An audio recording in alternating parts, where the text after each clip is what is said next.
Estamos con el renunciante ministro del Interior, Avelino Guillén, quien ha tenido la gentileza de atender a Epicentro TV. Han pasado, doctor, ¿cuántas horas? Usted presentó su renuncia, su carta de renuncia al presidente de la República ayer a las 9 de la mañana aproximadamente.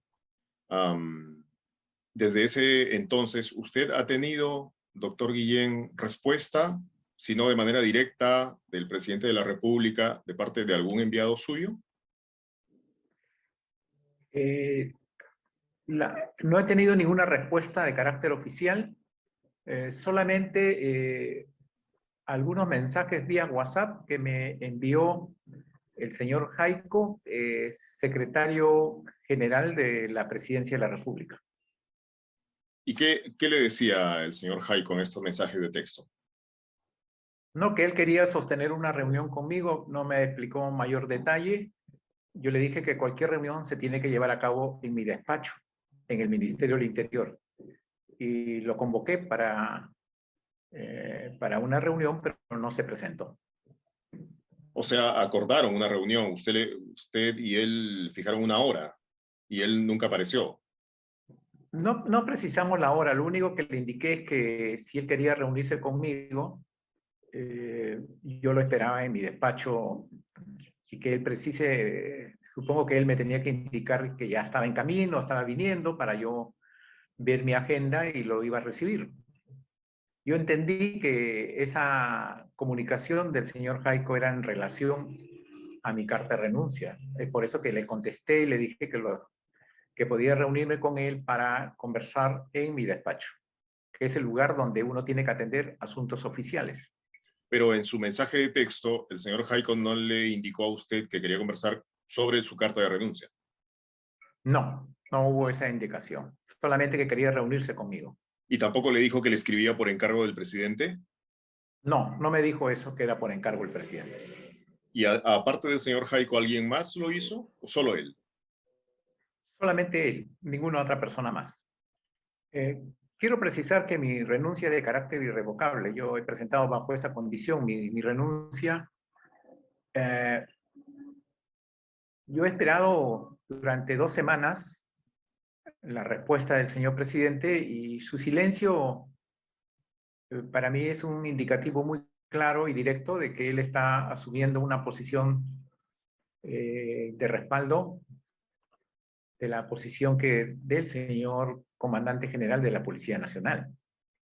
Entiende que usted se refiere a... Porque hay silencios que expresan posiciones, ¿no?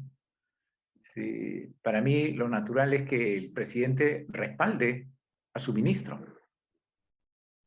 Entiendo que hace 2 semanas, o se refiere usted a que hace 2 semanas, el día 15 o el día 14, estamos 29, el día 14 usted presentó en Palacio de Gobierno, le presentó al presidente de la República la resolución, el proyecto de la resolución suprema para pasar a retiro al general Javier Gallardo, a eso se refiere. Y desde entonces, desde hace 15 días, no hay respuesta del presidente de la República.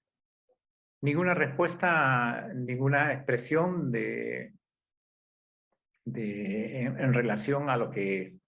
Yo le entregué el proyecto de resolución suprema de pase al retiro del general Gallardo, así como la relación de asignación de cargos de los 60 generales que presentó el comandante general, y se lo puse en conocimiento del señor presidente. Le dije no ha habido ninguna variación de anteriores propuestas y en consecuencia estamos en un entrampamiento y tenemos que encontrar una salida.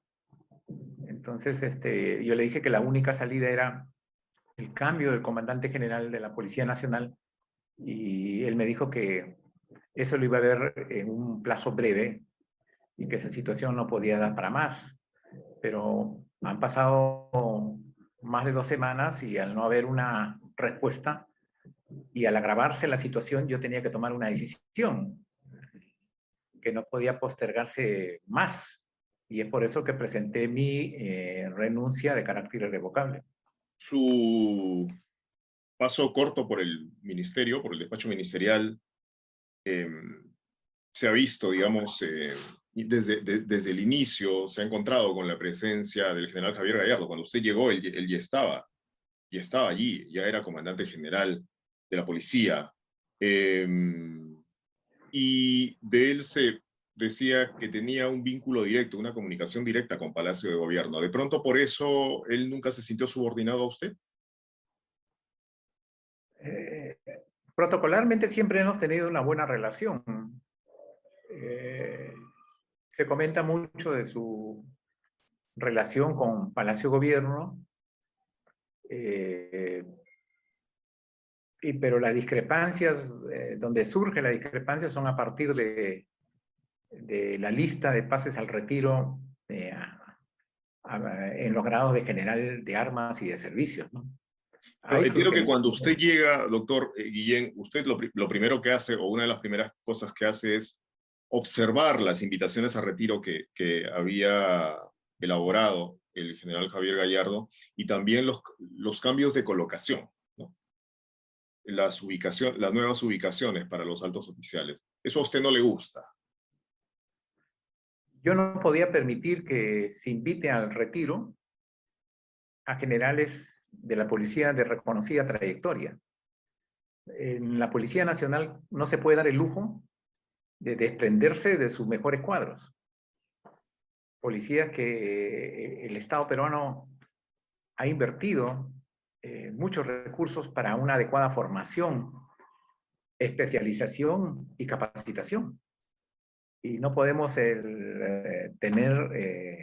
darnos el lujo de desprendernos de oficiales que pueden todavía aportar, como el general Tiburcio, el jefe de la DIRCOTE, el general Angulo y muchos más que nosotros defendimos y logramos en su gran mayoría impedir que fueran pasados al retiro. Ese es un primer momento. Y un segundo momento es el de ahora, donde nosotros hemos expresado nuestro desacuerdo frente a la asignación de cargos que ha elaborado el señor comandante general de la Policía Nacional del Perú. Son dos momentos, en diciembre y enero, donde se acentúa la discrepancia en relación a esos puntos específicos, ¿no? Doctor, por ejemplo, se veía muy mal que en un contexto en el cual, por ejemplo, hay figuras importantes del partido de gobierno de Perú Libre investigados por terrorismo, el comandante general de la policía haya propuesto cambiar precisamente al jefe de la DIRCOTE. Un policía, un oficial de la policía que tiene buenas referencias, ¿verdad? El general Arriola. ¿Qué pasó allí? Es un general con destacada trayectoria que conoce muy bien su trabajo, es abogado, tiene formación jurídica y discierne y lleva adelante operativos, sobre todo en el interior del país, con marcado éxito, como las últimas presentaciones que realizamos en la sede de la DIRCOTE, donde se ha desarticulado a estos grupos de aniquilamiento que los rezagos de Sendero Luminoso han formado con la finalidad de eliminar, de aniquilar a objetivos específicos. Entonces, actualmente hay una actividad muy intensa de parte de la DIRCOTE para combatir los rezagos del terrorismo. Pero políticamente, mediáticamente, qué mala decisión hubiera sido, ¿no? Sobre todo por el tema de los personajes vinculados a estas investigaciones, ¿no? De Perú Libre, Mire ¿no? usted, solamente un apretado resumen, le robo unos segundos. Pasar al retiro general Arriola, responsable del COE. Al general Tiburcio, principal Sí. investigador de la DILINCRI, que tiene a su cargo importantes unidades policiales. Al general Lostanao, responsable de la formación policial, responsable de las escuelas de policía, que tiene una visión moderna y respetuosa de los derechos humanos, cómo debe actuar la policía. Pasar al retiro al general Angulo, jefe de la más importante región policial, la de Lima, al general Patiño, el número 3 en la Policía Nacional. O sea, ¿qué cosa se pensaba hacer? O sea, desarticular por completo a la policía. Entonces nosotros nos opusimos y felizmente en la mayoría de nuestros cuestionamientos eh, fueron aceptados y se detuvo. Esto, en algunos casos sí, lamentablemente, hemos perdido algunos muy buenos oficiales generales que no debieron salir de la institución. Claro, pero es un proceso que aún no culmina, ¿no? Por ejemplo, los cambios de colocación, es decir, las nuevas designaciones, los nuevos nombramientos en las direcciones importantes, ¿no? Eso no culmina, está en stand-by, porque el presidente no decide qué hacer respecto del pedido que usted le hizo hace ya varios días. Entonces, mientras tanto, el órgano policial en general está en stand-by. Sus direcciones más importantes están en stand-by, sin jefe definido aún. Sí, es muy delicado porque, por ejemplo, una asignación de cargo muy importante. Por ejemplo, si a usted lo cambian de colocación y lo envían, por decir, a Arequipa, usted se tiene que desplazar con toda su familia, con sus hijos. Y muchas veces ya no se consiguen cupos ni vacantes en los colegios ni universidades. Se causa un daño muy fuerte, muy grave a estos oficiales, ¿no? Estos oficiales generales y a oficiales superiores también, porque todo está encadenado. Mientras no se resuelva de los generales, Claro. no se puede resolver de los oficiales superiores ni de los oficiales subalternos. No, porque es el general de una dirección específica el que nombra a su segundo, tercero, a los coroneles, Arma sus comandantes, etcétera. equipos, sus unidades operativas, ¿no? Entonces, es una situación delicada que merece una respuesta inmediata de parte del señor presidente. Es por eso que yo en mi carta de renuncia, yo le digo que este cúmulo de hechos, porque le hago una breve exposición, Ah, amerita una reacción inmediata, señor presidente, le digo. Y si yo soy un estorbo, un escollo, estoy impidiendo con mi presencia que se resuelva la crisis policial, entonces yo prefiero dar un paso al costado y lo hago. Y presento mi renuncia. Por eso es que yo considero que era una medida necesaria con la finalidad de alertar de esta grave crisis policial. Porque uno tiene que ser consecuente si uno habla permanentemente de defender a la policía, de empoderar a la policía. En los hechos también tenemos que tomar algunas medidas con la finalidad de preservar a la Policía Nacional. Sin la policía, si no contamos con una policía científicamente preparada, profesionalmente motivada, alentada por la sociedad, ¿cómo vamos a combatir la delincuencia de manera adecuada? ¿No? sí. Es una situación muy complicada. Sí, bueno, ya ahorita habían pasado más de 30 horas desde que el presidente supo de su renuncia, ¿no? En fin. Eh, por otro lado, doctor Guillén, si bien es cierto, quiere cambiar el general Gallardo a algunos generales importantes, claves, en direcciones claves, también quiere colocar a otros, digamos que en su momento han sido cuestionados. Por ejemplo, la lista la tiene el presidente de la República, pero yo le pregunto si hay un general, general Mejía, que fue jefe de seguridad del señor Cervantes Liñán en la Universidad Garcilaso de la Vega, ahora general de la policía. ¿Es cierto que el general Javier Gallardo quiere designarlo a él director de la Dirección de Lavado de Activos? Bueno, esa es la información que circula. No tengo a la mano la relación. Todo esto está en manos del señor presidente, ¿no? Yo prefiero no hacer comentarios al respecto. Le ruego me Entiendo, justifique por supuesto. mientras el presidente no resuelva, ¿no? También se ha especulado, doctor Guillén, sobre posibles hechos de corrupción. Por ejemplo, el general Javier Bueno, el ex subcomandante general de la policía recientemente, denunció que, que en el proceso de ascensos hubo un interés específico, particular del ex secretario general de Palacio, Bruno Pacheco, y del propio general Javier Gallardo, el comandante general de la policía. porque cada ascenso, cada designación, costaba, según el general Javier Bueno, según su denuncia, $25.000. ¿Esta versión le ha llegado a usted?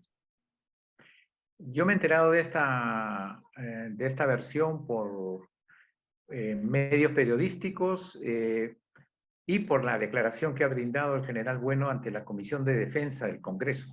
Aquí ya Es estamos una hablando denuncia, concretamente de corrupción en el proceso más importante que tiene la policía. exacto, es un hecho extremadamente grave que ha motivado que la Oficina de Integridad del Ministerio del Interior, que investiga a generales, inicie, entiendo yo, ya una indagación, una investigación sobre estos hechos que son muy delicados. Entonces, más la investigación del Congreso, y supongo que las pesquisas que tenga que desarrollar el sistema de justicia determinarán, pues, realmente qué hechos han ocurrido. Entonces, yo lo que puedo expresar es mi preocupación que hechos tan graves hayan ocurrido en un proceso que debió estar rodeado de absoluta limpieza y transparencia. Y es bastante preocupante la denuncia del general Bueno. Sí, claro, porque eso ocurre en un contexto en el cual también, además de lo que está ocurriendo en la 7ª región policial, en donde se ha removido a 1.500 efectivos policiales, las comisarías están quedando sin efectivos policiales. También se comenta de la crisis que está viviendo en este momento la DIVIAC, esta unidad policial importante en los casos anticorrupción y de crimen organizado. La DIVIAC se está quedando sin agentes, ¿es correcto? Alrededor de estos 2 últimos años, alrededor de 86 oficiales subalternos, esto es, alférez, teniente y capitanes, responsables de importantes carpetas de investigación por casos de corrupción. Responsables operativos, Responsables, además. exacto, oficiales operativos, responsables de equipos de investigación, han sido trasladados a otras unidades policiales, a otras dependencias policiales, muchos al interior del país, sin una evaluación previa, sin un estudio del grave perjuicio que esta medida iba a ocasionar, porque no solamente es paralizar la investigación, sino que al no enviar un reemplazo para que se continúe con el desarrollo de las pesquisas, eso determina que muchos de los casos de investigación por parte del Ministerio Público junto con la DIVIAC terminen en el archivo. Ah, no se les Terminen en está el cambiando archivo. por otro. No, no, se han ido unos y han llegado nuevos, En la mayoría de los casos no ha habido reemplazo, sino según que esos las espacios no denuncias. se están ocupando. O sea, hay un déficit. Hay un déficit, no ha habido reemplazo. O sea, se ha sacado nomás al capitán, al teniente, al alférez, y no han sido reemplazados por otros policías. Y menos, y en los casos donde han sido reemplazados, según los cuestionamientos que han sido difundidos, han sido reemplazados por oficiales que no tienen la especialidad. Y estas investigaciones lo que ha determinado son una parálisis. Las investigaciones se han detenido. Y eso lo ha expresado su preocupación la señora fiscal suprema en lo penal, la doctora Bexabe Revilla, que ha mostrado su preocupación y molestia por hechos que tiene a su cargo ella y que ha dispuesto que investigue la DIVIAC. No exista una investigación, no hay una respuesta, y ante el vencimiento de los plazos perentorios que establece la ley, establece la norma, va a tener que pronunciarse en algunos casos por el archivo del caso, ¿no? O sea, es una situación muy delicada. Claro, porque aquí no solamente se ve afectado el caso de los dinámicos del centro, como señalan con razón, ¿no? Con justificada preocupación los críticos del gobierno. Pero lamentablemente ven solamente este caso. Hay otros más, Cuellos Blancos, varios otros que también se van a ver perjudicados, afectados por lo que señala usted, por falta de investigación en etapas importantes de la investigación fiscal. ¿Qué Sí, casos son, por ejemplo, doctor? son los casos que usted menciona, pero además hay un problema que es adicional, que es importante. En la policía se forma una unidad especializada en escuchas, en todo este problema de las intervenciones legales, de interceptaciones legales ordenadas por la justicia.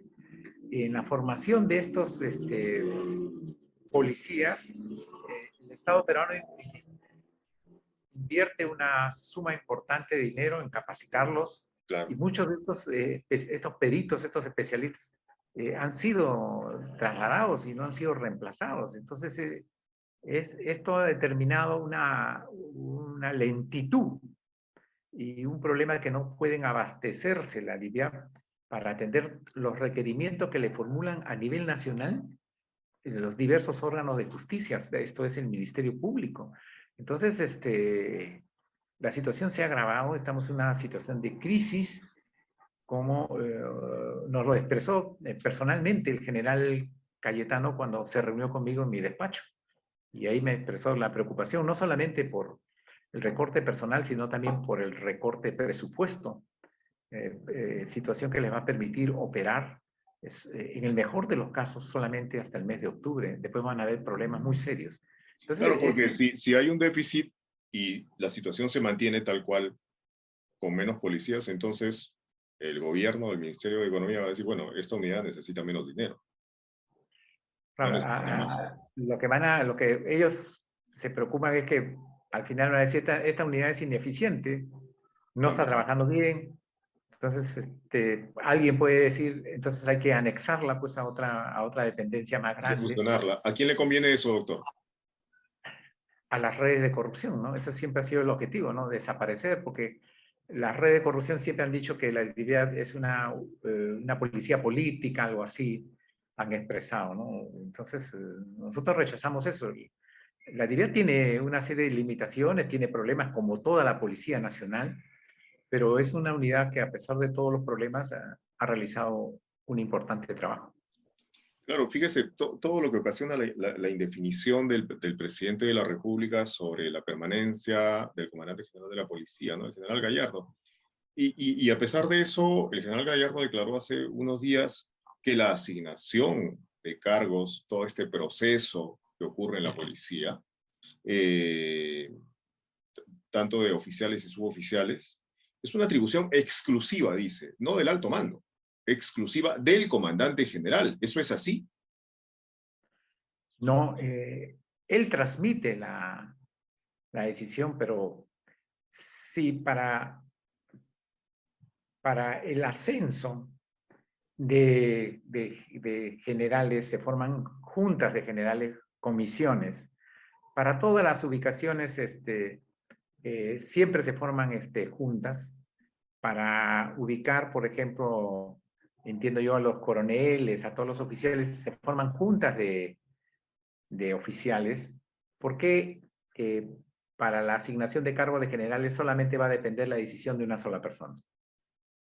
Yo entiendo que la decisión tiene que ser colegiada, tiene que ser una decisión del alto mando, y el alto mando está formado por el comandante general, el subcomandante general, o sea, el número 2, y 3 por el inspector general de la Policía Nacional. Entonces, y por otro lado, la decisión de asignar un cargo a determinado oficial tiene que ser una decisión con un mínimo de motivación y justificación por qué se le está enviando a tal lugar. No es que yo tome una decisión y solamente por mi criterio y punto. Tiene que No haber es un un mínimo. Excel con nombres y asignaciones y nueva ubicación y punto. No, eso se No. justifica por cada caso. El propio Tribunal Constitucional ha dispuesto que toda decisión corresponde a una debida sustentación. Entonces, no es que no existen decisiones que se basen solamente tal persona a tal lugar y punto, ¿no? Tiene que haber un mínimo de justificación. Y eso no se ha cumplido. Y eso es lo que nosotros le hicimos ver al señor presidente, que aparte de la discrepancia de la asignación de cargos, nosotros, nuestra discrepancia se acentuaba aún más por el hecho de que no había sido formulada esta decisión por el alto mando y no tenía ninguna fundamentación. Eso le explicamos adecuadamente al señor presidente para que él tome en cuenta. El número 2, el número 3 de la policía no han intervenido en estos procesos. De lo que yo he conversado con ellos, ellos no han tenido intervención. Fueron convocados, pero solamente a reuniones preliminares y no hubo una discusión, porque el tomar una decisión no es que uno se siente unos minutos en una mesa, tiene que haber un debate, una discusión y llegar a acuerdos. Eso es consensuar una lista, una relación, para que sea una posición institucional, para que sea una posición de la institución policial. Ese mismo día el general Gallardo, el comandante general de la policía, dijo que él no creía que usted haya pedido, ¿no? Hubiese pedido su pase a retiro, ¿no? Porque él lo que estaba haciendo era cumplir con su función, que es exclusiva suya. Lo que nosotros hemos expresado que ante esta situación de entrampamiento correspondía ya una salida que debe darla el jefe supremo de las Fuerzas Armadas y Fuerzas Policiales. Para algo es uno jefe supremo. Entonces el señor presidente, en mi concepto, ante la situación de entrampamiento y parálisis que está determinando por la actitud del comandante general, es que nosotros propusimos a él el pase al retiro del general Gallardo. Y esa es una propuesta que formulamos directamente al señor presidente. Es una actitud, tal como se ve, al parecer desafiante del comandante general hacia la autoridad política del sector. Pocas veces quizá se haya visto eso en verdad, pero vuelvo a lo inicial, ¿no? Usted llegó al sector y se encontró con un comandante general de la policía con nexos directos con Palacio, y que quizá no sentía subordinación, obligación de subordinación a usted. A mí me han comentado funcionarios que trabajan muchos años en el Ministerio del Interior que muchas veces están acostumbrados los comandantes generales a llevar su propuesta en un sobre cerrado, ¿no? Ante el señor ministro del Ante el Interior. ministro, ajá. Ante el ministro. Y el ministro no abría el sobre, lo llevaba directamente al presidente de la República y el presidente firmaba sin discutir las propuestas del mando de los jefes policiales. Y a continuación le ordenaba al ministro del Interior que firme. Entonces, eso tiene que acabar porque el ministro del Interior no es una mesa de partes de la policía, del comandante general de la policía. El ministro del Interior es el responsable del diseño, de ejecución, de la aplicación de una política que tiene que ver con la seguridad ciudadana, el combate a la delincuencia, el crimen. Entonces, si uno es responsable políticamente de eso, yo tengo derecho a opinar qué jefes policiales van a ser encargados de aplicar esa política. Entonces, eso es lo que yo vengo a sostener. No es, y yo en ese sentido le he explicado al presidente. Así, nosotros somos responsables políticamente, pero también entonces, en consecuencia, yo tengo derecho de evaluar y señalar quiénes van a aplicar esa política que nosotros vamos a diseñar. Entonces, aquí no se trata de que un jefe policial considere que su decisión no merece ser materia de evaluación o de análisis por parte del ministro de Interior ni por el presidente de la República. Acá, en democracia, se tiene que cumplir con lo que establece la Constitución. Ahora, todas estas decisiones que han provocado esta situación y que han derivado en su renuncia, yo imagino que el general Gallardo no las toma, a pesar de que no las ha tomado presuntamente con el número 2, con el número 3, con el alto mando de la policía, por lo menos sí con algún grupo de asesores o allegados, ¿no? Uno de ellos es, según se ha informado, el ex director general, en esa época era director general de la policía, el general en retiro Miguel Hidalgo, ¿no? Fue pieza importante de la policía durante el segundo gobierno del expresidente Alan García. Usted debe conocer de esta cercanía o de esta asesoría del señor Miguel Hidalgo hacia el señor Gallardo. Bueno, eso se estuvo comentando las últimas semanas en redes y se obtuvo la confirmación en una entrevista que brindó, creo, al diario Perú 21. Ahí el señor Hidalgo reconoció que externamente da algunos consejos. Yo aporto ideas, dijo. Aporto Da ideas. ideas al comandante general de la policía, ¿no? Al general Gallardo. Bueno, habría Eso que ver es si lo único estas que ideas son parte de su asesoría, ¿no? Ese es otro tema. Ahora, para terminar, doctor, ¿es cierto que el presidente se ha mostrado evasivo con usted desde el día 14, cuando le pidió el pase a retiro del general Javier Gallardo? ¿Desde entonces no lo recibe? ¿Qué ha pasado?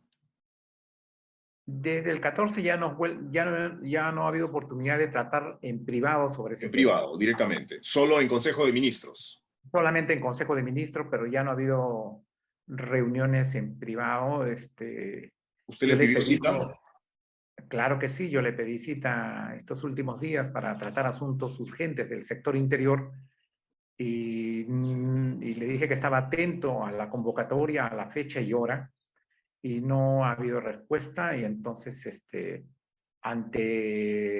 ya son 2 semanas de evaluación, esto ya determinó que presentara mi renuncia, ¿no? Claro. ¿Con quién pidió cita usted?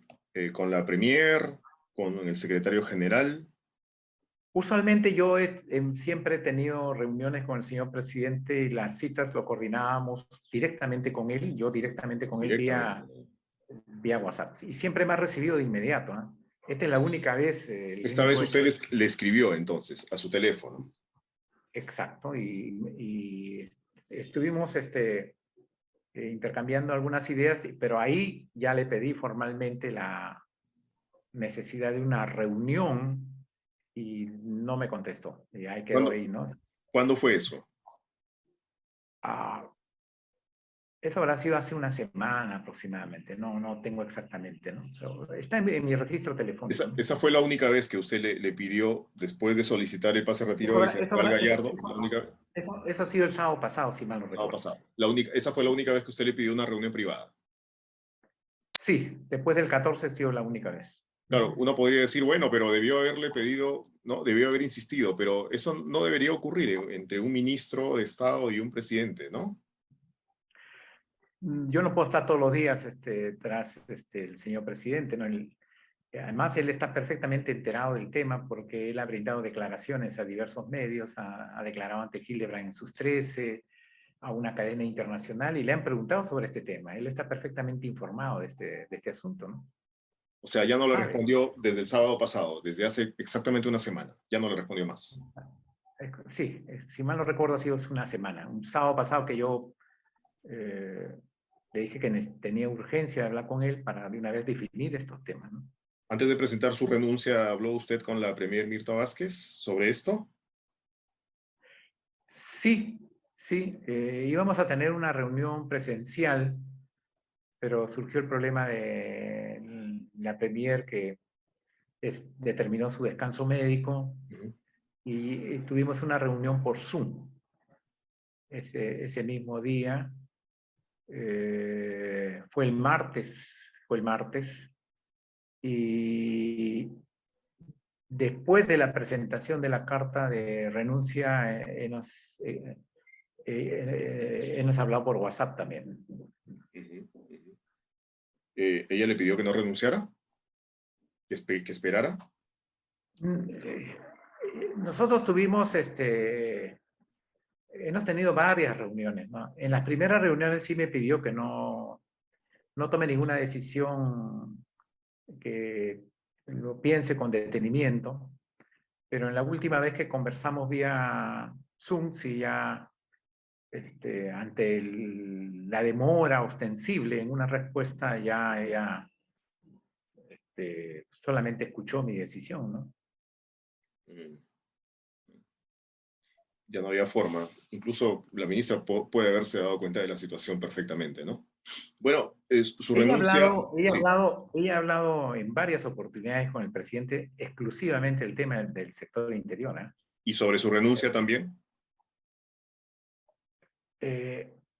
cuando el presidente le dijo que estaba pensando en desplazarme a otra cartera, al sector de justicia, creo, algo así, la Premier creo que le dijo que eso no iba, yo no lo iba a aceptar, porque yo le había adelantado eso, ¿no? Y yo le dije que de ninguna manera. Entonces, Una vez, esa fue una idea del presidente, entonces, del presidente Castillo. Moverlo a usted, a llevarlo a ver, la justicia, sacarlo de interior. y eso no es de ahora, sino de hace semanas, ¿no? O sea, Creo que esa ha sido, esa era su solución, moverlo a usted de esa era, interior. esa era la solución de él, pero la Premier le dijo, eso el señor Guillén no lo va a aceptar de ninguna manera. Entonces le dijo algo así como que yo lo voy a convencer, ¿no? Nada más. El presidente le dijo, yo lo voy a convencer. Okay. Así es, pero no me convocó, pues tampoco. Tampoco lo convocó, no respondió su mensaje. Su renuncia ha sido, doctor Guillén, asumida por un sector importante como una suerte de parteaguas, ¿no? Aquí se define el gobierno. Han dicho, ¿no? Entre observadores han dicho, entre la corrupción y o entre la permanencia de Abelino Guillén en el sector interior. Si bien su renuncia ya es irrevocable, usted no va a dar marcha atrás. ¿Qué va a pasar con el sector interior y qué va a pasar con el gobierno después de su renuncia? ¿Cree usted? Bueno, yo lo que espero es que la policía continúe aportando al país, ¿no? Tiene una tarea muy grande que desarrollar al servicio de la comunidad. Yo los aliento que continúen aportando con sacrificio en su tarea diaria, ¿no? Tengo el mayor de los respetos por personal subalterno y oficiales, ¿no? Considero que la sociedad tiene una gran deuda con los policías, ¿no? Solamente en la primera ola de COVID han dado su vida por el país 786 policías, trabajando en temas de impedir las aglomeraciones, en traslado de detenidos, en operativos de magnitud. Claro. Y ese gran aporte al país, por ejemplo, no ha merecido un reconocimiento todavía. Eso está... Es una deuda. Una deuda, como usted dice bien, que no valoramos. Por eso todos mis discursos en numerosas ceremonias en que he participado apuntaban hacia eso, ¿no? A un reconocimiento de... Porque ¿qué otra labor en la sociedad te exige dar tu vida? Ellos dan la vida por semejante, por protegernos. Y nosotros tenemos una deuda con ellos, entonces. Por el lado de la policía, con todo respeto, invocarles a seguir trabajando. Y en cuanto al gobierno, ¿Qué va a espero pasar con el que gobierno? Eso. el gobierno tiene un equipo interesante de ministros, tiene como el ministro de Economía, el ministro de Salud, gente que tiene un desarrollo exitoso en su trabajo. La primera ministra también es una premier de lujo. Yo creo que es cuestión de fijarse planes, metas, y desarrollar tareas. El presidente tiene que evaluar su actuación, ¿no? Lo que le aconsejaría es saber escuchar, cambiar todo su equipo de asesores, escoger bien a su equipo de asesores, establecerse metas, comunicar bien a la sociedad y pensar que el Perú no es un sindicato, ¿no? El Perú no se puede manejar como un sindicato, ¿no? Eso, olvidarse eso. Ya no estamos en campaña electoral, tenemos retos enormes que asumir, que enfrentar, ¿no? O sea, a nuestra edad ya solamente nos queda el buscar que la gente tenga un recuerdo de nuestro trabajo. Muy brevemente, usted ha mencionado a los asesores del presidente. ¿Le aportan? De acuerdo a lo que yo veo, no. no aportan, ¿no? O sea, no veo guerras, es una guerra permanente entre ellos, ¿Quiénes son los principales asesores del presidente? Los veo de vista, no los conozco. Hablan de diversas tendencias, sectores, y entre ellos están en una escaramuza permanente. Es una guerra sindical. Una guerra sindical, dentro de Palacio. En Palacio. Y ahora se está expresando con la denuncia del señor Jaico, ¿no? Entonces, eso no puede continuar así. Eso tiene que acabar. Entonces, el gobierno lo que le falta es rumbo. Definir un rumbo. ¿Qué es lo que quieres hacer? Claro. Si usted le pregunta eso al señor presidente, espera una respuesta. Yo también espero una respuesta. ¿Qué es lo que buscamos? ¿Y usted cree que lo sindical también se ha plasmado o se habría plasmado en el manejo, un manejo sindical, valga la redundancia, toda vez que el general Bueno señaló que el señor Pacheco, Bruno Pacheco, tenía injerencia en los ascensos en la policía, en los procesos en la Policía Nacional? Entonces, ¿este tipo de manejo se ha llevado a la policía esta vez? Es posible, ¿no? Yo no descarto, pero cuando yo me refiero al manejo sindical es atizar permanentemente las disputas internas, la formación de camarillas, de grupos, en todo nivel. Y eso impide un trabajo más, un mejor trabajo, un mejor desenvolvimiento. Porque si estamos formando grupitos que nos estamos atacando permanentemente, formando gabinetes en la sombra permanentemente, atizando eso, no dando estabilidad ni respaldo a los suministros, ¿con qué motivación va a trabajar usted? Gabinetes en la sombra, también ha dicho usted. Bueno. Claro. ¿Sí? ¿Quién manejaba el sector interior en la sombra? Eso. Presumo quién era, pero no tengo la información completa. Pero había quien tomaba decisiones en todo caso. No es que manejara... No. Que tomaba decisiones o pensaba en decisiones con el presidente de la República. Que aportaba ideas al presidente. Ideas. Claro. Existía esa persona. Pienso que sí, ¿no? Por ejemplo, ¿quién cree usted que le puede haber sugerido que visite comisarías, pero sin un rumbo definido, ¿no? Que acerquen en la comisaría, ¿no? Porque uno no va a la comisaría solamente a mirar, tienes que evaluar, eso tiene que ser una cosa bien formal, ¿no? ¿Podríamos pensar en el mismo general del que hemos estado hablando que tenía llegada directa a Palacio de Gobierno o no? No creo, creo que son otras personas. Son otras personas. Ok. Bueno, doctor Guillén. Usted es muy diplomático y muy cauto, siempre lo ha sido. Pero quisiera agradecerle por todo este tiempo y por los alcances que nos ha dado, y por todo el tiempo que nos ha permitido conocer las motivaciones de su renuncia. Y muchísimas gracias. Muchas gracias. Buenas tardes. Muchas gracias, doctor. Gracias.